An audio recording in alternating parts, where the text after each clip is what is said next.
uhashitse wo kwibaza ni ya mabarabara duhora tubona mu gihugu kibanyi ca Republika iharanira intwaro rusangi ya Kongo. Ariko iryo ni barabara rifatanya Kanga na Maramvya aho bita kw'isamariro.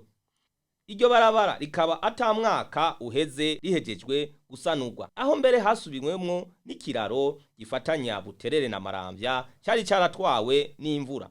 Ariko nkuko twavyiboneye, iryo barabara naho ryasanuwe ntihisunzwe amategeko y'ukubaka ibarabara, kuko kuva ku Kanga aho rihera gushika ku kaburimbi Bujumbura Cibitoke aho bita kuri Kenze, iryo barabara nta miserege imwe itwara amazi rifise. Kunguruza abantu n'ibintu muri iryo barabara ni nk'agananira abahinga, hamwe abajejwe gutunganya amabarabara ataco bokora.